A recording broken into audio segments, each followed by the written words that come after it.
Halo, selamat pagi. Selamat berjumpa kembali di materi pelajaran marketing. Materi kita yang terakhir di pelajaran segmentasi, targeting, dan positioning ini adalah cara menentukan positioning. Ya, kita perhatikanlah slide berikut. Dalam menentukan positioning ada 4 tahap. Yang pertama, identifikasi target. Menentukan frame of reference pelanggan, siapa diri, merumuskan point of diferensiasi. Yang berikutnya, mengapa konsumen memilih perusahaan, dan seterusnya menetapkan keunggulan kompetitif produk, dan yang terakhir bisa dinikmati sebagai sesuatu yang berbeda. Jadi cara menentukan positioning itu, yang pertama kita harus tentukan dulu target. Siapa yang menjadi pelanggan daripada produk kita ini? Siapa menjadi pembeli daripada produk kita? Katakanlah sampo. Kalau sampo menjadi pelanggan produk kita ini siapa? Untuk sampo ada yang khusus dibuat untuk wanita, ada khusus dibuat untuk pria, ada khusus digunakan untuk anak-anak. Jadi sekarang pertanyaannya, sampo yang kita ciptakan ini, yang kita buat ini untuk siapa? Siapa pelanggannya? Oke, kita sebut pelanggannya adalah sebagai wanita dewasa misalnya. Wanita dewasa yang bagaimana? Apakah wanita dewasa yang sibuk bekerja di kantor, atau wanita dewasa yang rumahan, yang tinggal di rumah, atau wanita dewasa yang memiliki pendapatan menengah ke atas, atau sebaliknya menengah ke bawah. Ketika kita sudah menentukan poin-poin ini, jadi kita tahu target daripada pelanggan kita itu siapa. Itu yang pertama. Yang kedua adalah menentukan frame of reference pelanggan, merumuskan point of diferensiasi. Artinya, setelah kita menentukan siapa target kita, lalu kita akan membuat produk kita ini untuk berbeda daripada produk orang lain. Diferensiasi, kita buat berbeda. Apa yang membedakan produk kita dengan produk orang lain? Katakanlah sampo tadi yang kita sudah buat. Mungkin produk kita ini berbeda di kemasannya. Kita buat kemasannya itu praktis, mudah digunakan, dan aman untuk penyimpanan. Ini membuat produk kita berbeda dengan produk orang lain. Yang berikutnya, mengapa konsumen memilih perusahaan? Itu tadi, karena kita sudah membuat produk khusus, produk yang gampang menggunakan, sehingga konsumen tentu akan memilih produk yang memiliki keunggulan. Memiliki keunggulan secara kualitas, memiliki keunggulan secara kemasan, tentu konsumen akan memilih produk seperti ini. Dan yang terakhir, dengan keunggulan yang kita tawarkan kepada konsumen, konsumen akan memilih produk untuk dinikmati. Ya, produk itu bisa dia menikmati, produk itu bisa dia gunakan. Oke, itulah dasar atau tahap dalam menentukan positioning.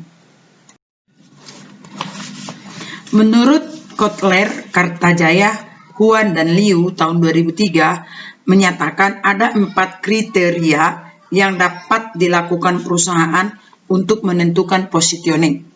Yang pertama, dia membuat kajian terhadap konsumen, customer.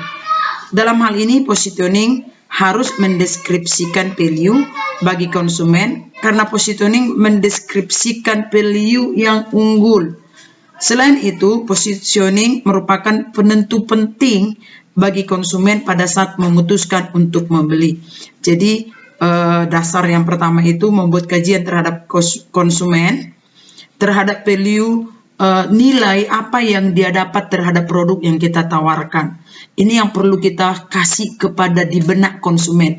Nilai apa yang ada di dalam produk kita itu di benak, di pikiran konsumen. Sehingga konsumen memiliki pemikiran tersendiri terhadap produk yang kita tawarkan. Tadi Ibu sudah jelaskan apakah produk yang kita tawarkan itu memiliki nilai dalam bentuk kemasan, memiliki nilai dalam bentuk jenisnya, jenis produk yang kita tawarkan, atau memiliki nilai dalam bentuk kualitas, warna, model, dan sebagainya. Terus yang berikutnya adalah kajian pada kapabilitas perusahaan atau company. Dalam hal ini, positioning harus mencerminkan kekuatan dan keunggulan kompetitif perusahaan seperti lokasi yang strategis. Jadi, kajian yang berikutnya adalah kapabilitas perusahaan, kemampuan daripada perusahaan itu sendiri. Jadi banyak produk-produk yang dihasilkan oleh perusahaan-perusahaan ternama yang terbesar, sehingga konsumen tidak dibutuhkan waktu yang lama untuk memikirkan apakah produk ini memiliki kualitas apa tidak. Salah satu contoh adalah produk katakanlah elektronik ya. Elektronik itu kalau misalnya produk-produk keluaran merek Sony, Philips, itu di pikiran konsumen itu kayaknya semua produknya itu sudah kualitas yang sangat bagus. Walaupun mereka belum menggunakannya, karena sudah ditanamkan oleh perusahaan itu sendiri bahwa produk Sony ini atau Philips ini adalah produk-produk unggulan, memiliki suku cadang yang sangat bagus. Yang berikutnya adalah kajian pada pesaing, kompetitor. Dalam hal ini, positioning harus bersifat unik, sehingga dengan mudah dapat mendifferensiasikan diri daripada pesaing. Jadi saya sudah tadi katakan bahwa langkah yang berikutnya bagaimana kita menghadapi pesaing kita, membuat produk yang kita tawarkan kepada konsumen itu berbeda, membuat kita unik, berbeda daripada produk orang lain. Ini membuat hal ini tidak mudah. Ini diperlukan adalah nilai seni, kemampuan daripada perusahaan itu untuk membuat produk yang berbeda. Ada nilai estetika yang sangat tinggi kepada orang-orang yang mendesain daripada produk itu sendiri. Dan yang terakhir adalah kajian terhadap perubahan terjadi dalam lingkungan bisnis change. Dalam hal ini, positioning harus berkelanjutan dan selalu relevan berbagai perubahan lingkungan bisnis. Jadi di sini membuat perusahaan kita itu membuat satu penemuan-penemuan terhadap produk yang kita tawarkan itu selalu mengikuti zaman, selalu mengikuti selera daripada konsumen. Kita tidak boleh stuck, semua selalu mengikuti perubahan, sehingga kita tetap diingat oleh konsumen, kita tidak ditinggalkan. Salah satu contoh adalah produk HP Ericsson atau HP Nokia. HP Nokia adalah produk yang sangat bagus, yang sangat kuat, memiliki kualitas yang sangat bagus. Tapi tahu dengan nasib Nokia sekarang, Nokia tertinggal sama Samsung, sangat jauh tertinggal. Padahal Nokia memiliki kualitas yang sangat bagus. Kenapa? Karena Nokia tidak mau berubah. Nokia itu tidak mengikuti zaman. Nokia itu stagnasi, sehingga ditinggalkan oleh para pelanggan daripada. Sekarang basis atau landasan penentuan positioning. Yang pertama, basisnya, dasarnya adalah proposisi nilai dan manfaat yang diberikan perusahaan. Yang kedua, pencapaian yang telah dihasilkan perusahaan. Yang ketiga, segmen pasar dan pelanggan yang ditargetkan. Keempat, atribut yang jadi keunggulan produk dan merek perusahaan. Dan yang kelima, bisnis baru yang dimasuki. Dan yang terakhir, originalitas dan posisi sebagai perusahaan atau merek baru di pasar. Jadi ini merupakan faktor sebagai landasan untuk menentukan positioning. Jadi untuk menentukan posisi daripada produk itu di benak daripada konsumen, yang pertama, taruhkan nilai dan manfaat dari produk itu di pikiran daripada konsumen. Kita harus menciptakan manfaat, nilai dari sebuah produk. Itu sudah tertanam di pikiran, di konsep daripada konsumen itu sendiri. Yang berikutnya, pencapaian telah dihasilkan oleh perusahaan ini, kita bagaimana caranya sehingga pencapaian-pencapaian, baik itu secara keunggulan penjualan kita, baik itu pencapaian kita terhadap pemuasan daripada konsumen itu sendiri, sehingga nama perusahaan itu kuat di pikiran daripada konsumen. Salah satu contoh untuk produk kebutuhan sehari-hari yang paling kuat di benak dan di pikiran konsumen itu adalah produk-produk yang dikeluarkan oleh PT Unilever Indonesia. Sehingga ketika ada produk yang dihasilkan oleh PT Unilever, itu konsumen sudah punya pemikiran tersendiri sejauh mana kualitas yang dimiliki perusahaan produk itu. Yang ketiga adalah segmen pasar dan pelanggan yang ditargetkan. Segmen adalah pengelompokan kelompok pasar mana yang kita pilih. Tadi sudah Ibu jelaskan, apakah pendapatan menengah ke bawah atau menengah ke atas. Jadi sekali lagi, apakah kita lebih untung mendapatkan segmen yang menengah ke bawah atau menengah ke atas? Itu relatif. Belum tentu segmen yang di atas membuat kita untung, belum tentu. Dan sebaliknya, belum tentu rugi ketika kita memilih segmen yang menengah ke bawah. Jadi di sini diperlukan kemampuan daripada pemasar untuk melihat mana segmen yang memberikan keuntungan kepada perusahaan. Yang berikutnya adalah atribut yang jadi keunggulan produk dan merek. Atribut yang dimaksud dengan atribut adalah secara keseluruhan yang dimiliki produk itu sendiri, baik itu kemasan, baik itu produk itu sendiri. Jadi keunggulan yang dimiliki pada produk itu.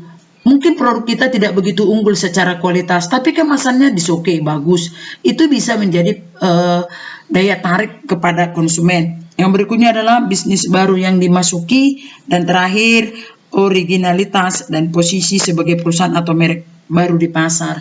Jadi ini adalah landasan untuk menentukan positioning, membuat bagaimana produk yang kita ciptakan itu ada di pikiran, di konsep daripada konsumen itu sendiri.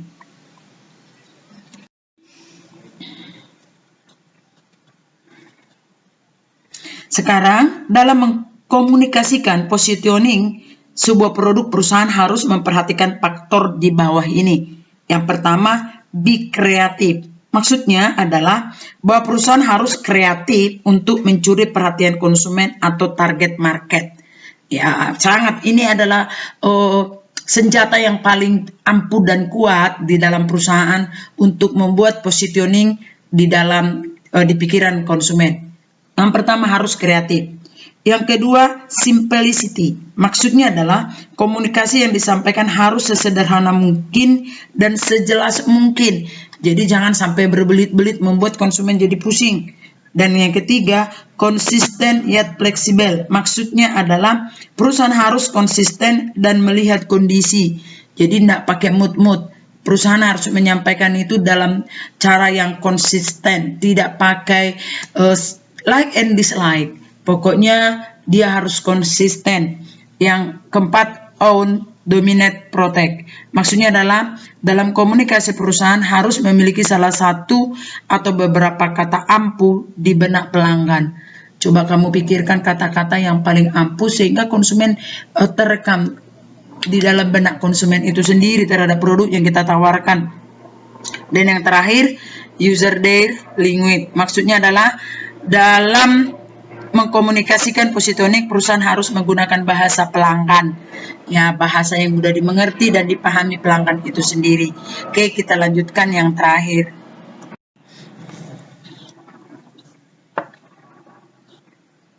Yang terakhir dalam slide ini adalah kegagalan dalam positioning. Berikut ini merupakan beberapa penyebab dalam gagalnya melakukan positioning. Yang pertama, tidak fokus dalam merubah citra. Banyak produk yang gagal dalam merespon diri karena tidak fokus dalam merubah citra atau produk yang dijual. Tidak bisa keluar dari positioning produk lama. Contohnya, Green Sand atau bir bintang yang mengeluarkan produk non-alkohol. Dengan harapan bisa memperluas pasarnya. Produk ini dianggap produk banci karena positioning Green Sand atau bir bintang dianggap minuman beralkohol. Prinsipnya bagi yang muslim ini menimbulkan keraguan-raguan karena citranya sebagai produk yang haram. Bagi para peminum jelas produk ini tidak akan menarik. Jadi yang pertama tidak fokus dalam merubah citra. Jadi kita harus konsisten. Tidak boleh, kalau kita sudah memilih salah satu produk, kita nggak boleh ragu-ragu.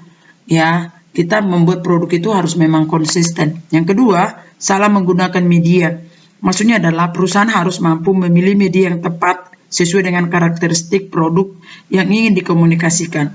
Jika salah, maka positioning tersebut tidak akan berhasil. Contohnya, Iklan untuk anak-anak seperti produk susu untuk anak-anak tidak cocok diiklankan di media majalah dewasa, lebih cocok untuk diiklankan di majalah anak-anak. Yang berikutnya adalah salah menggunakan endorser, bintang iklan. Fungsi bintang iklan selebriti sangat penting dalam mengkomunikasikan produk yang ingin dijual, agar positioning dapat berjalan dengan baik dan diterima oleh masyarakat. Contohnya, Tora Sudiro dianggap tepat dalam mengiklankan APP. Produk APP yang diprediksi tidak laku ternyata cukup diterima oleh masyarakat. Hal ini terlihat dari tingkat penjualan APP yang cukup lumayan. Terakhir, positioning yang dilakukan tanpa melalui riset atau memperhatikan kondisi internal atau eksternal. Jika tidak dilakukan, maka akan sangat berpengaruh pada poin-poin tadi. Itu tidak fokus dalam merubah citra, salah menggunakan media, dan salah menggunakan endorser. Jadi perlu dilakukan riset ya. Kita buat riset supaya kita jangan terlalu banyak kerugian di dalam menjalankan usaha. Di akhir kata saya mengucapkan terima kasih atas perhatiannya. Tetaplah semangat. Habis ini kita akan ulangan harian untuk materi pelajaran segmentasi, targeting, dan positioning. Oke, salam semangat.